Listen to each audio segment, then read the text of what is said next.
James Damore, the Google employee who was fired last summer for suggesting that biological differences between men and women contribute to lack of interest from females in certain fields, has now filed a class action lawsuit against Google. Of course, Google's reasoning behind firing him was that he was reinforcing harmful gender stereotypes in our workplace, although I personally believe that they were attempting to appease the social justice mob that were tearing down the Google doors from within.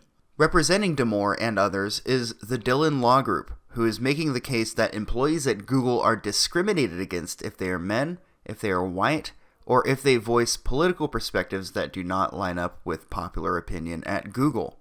To read from an article from TechCrunch, according to his filing, Google employs illegal hiring quotas to fill its desired percentages of women and favored minority candidates, and openly shames managers of business units who fail to meet their quotas, in the process openly denigrating male and Caucasian employees as less favored than others. The suit also claims that the numerical presence of women celebrated at Google was based solely due to their gender, while the presence of Caucasians and males was mocked with boos during company-wide weekly meetings. It adds that Damore, Goodman, and other class members were ostracized, belittled, and punished for their heterodox political views, and for the added sin of their birth circumstance of being Caucasian and or male. The revealing of some of these practices is nothing surprising to those who have been following the decisions made by the company. Google, YouTube, and many others are social engineers that seek to create a desired outcome, which I find psychotic, to be quite honest. In a merit-based system, you would embrace the chaos of diversity and give work to those who are most suited for the work.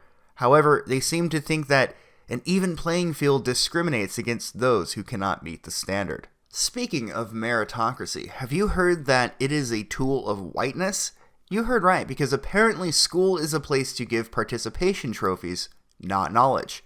Reading from an article covering the story I just mentioned, Professor Lori Rubel, a former high school teacher and current Brooklyn College teacher, wrote the article in the Journal of Urban Mathematics Education. She reportedly contended that meritocracy is often associated with hard work, but it ignores systemic barriers that prevent the opportunity of success. We are approaching Harrison Bergeron levels of social engineering. Those who have more skill are handicapped so that the less capable are able to participate too. This regressiveness will only harm society and put more and more people in careers or jobs that they are not capable of fulfilling. After all, it's 2018, current year 3. Why would we not have our children taking privilege exams at middle school? That's right. Before he can even read, let's check little Billy's privilege, shaming kids for every social reason under the sun. Now that is progressive. When I was younger, it was important for authority figures to stand up against bullying, but now they are stepping in themselves to do the work properly. What's that, Jimmy? Your father runs a small business and you don't live off of welfare? Shame! What's that, Mark? You're able-bodied? Shame!